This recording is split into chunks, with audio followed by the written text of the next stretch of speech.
Today we're going to talk about a very important topic. It's called narcissism or narcissistic personality disorder.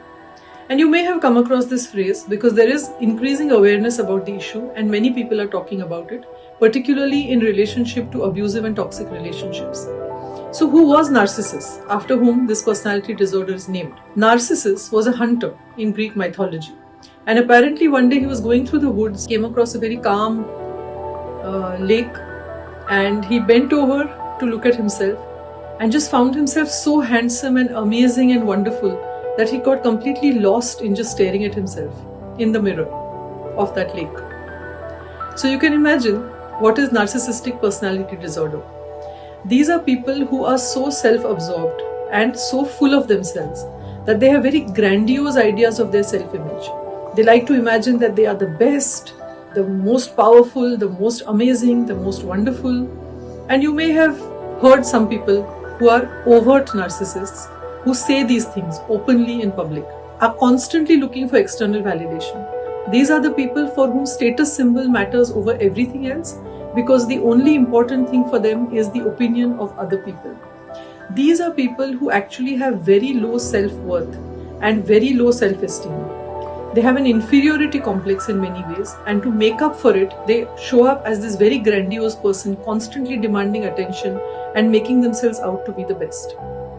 There is a second kind of narcissist who is actually even more difficult to diagnose and therefore in many ways more dangerous for relationships. This is the covert, passive-aggressive narcissist. The word covert means hidden. It's not very obvious. And sometimes it can take a very long time for you to even realize what you are dealing with in a relationship. So what does a covert passive-aggressive narcissist do? Small, subtle ways. It's a kind of a psychological warfare. It's slow emotional abuse which takes place over a very long time.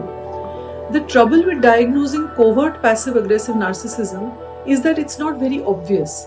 It happens sometimes they behave nicely with you. Then again sometimes they are dismissive, again they may behave nicely with you. So the person who is suffering from the narcissistic emotional abuse often starts doing what is called self-gaslighting. They start wondering, is this my reality? Because when I go out with people, this person is so kind, considerate, polite. You go to dinner parties, everybody's saying, wow, you're so lucky, to be married to this person. And then when I come home, he's totally emotionally unavailable, dismissive, sarcastic, critical, disrespectful, never really available for me. So you start wondering whether you are going mad. And that is exactly what covert passive-aggressive narcissistic abuse will do to you. The process of gaslighting, which we discussed about earlier, is a way to make you question your own reality. The trouble is when you live with a narcissistic person for a very long time, you start gaslighting yourself. And therefore, the best relationship to have with a narcissist is no relationship. Unfortunately, that's not always possible. Sometimes it's a person who you can't really divorce. You can't divorce your parents, for example, or you can't divorce your boss. And so you have to learn to be able to deal with it. One of the best ways to deal with it, which is described, it is called the grey rock method. So a grey rock, what is a grey rock? It's a rock. What does it do? It just sits there. So you have to behave like a grey rock in this relationship. When they accuse you, they abuse you, they try to humiliate you, they make inappropriate jokes, just stay like a grey rock. Don't give them any reaction. Don't get angry. Don't get upset. Sometimes when you do grey rock, the narcissistic person may get even more aggressive. They may try even more to get a reaction out of you. If at any point you're worried for your safety, you must definitely seek help. As I said, the best relationship with a narcissistic person is no relationship. If you believe you are in a narcissistic abusive relationship, read some books which will give you more information. There's plenty of information out there on the internet. Inform yourself. That is the most powerful thing you can do.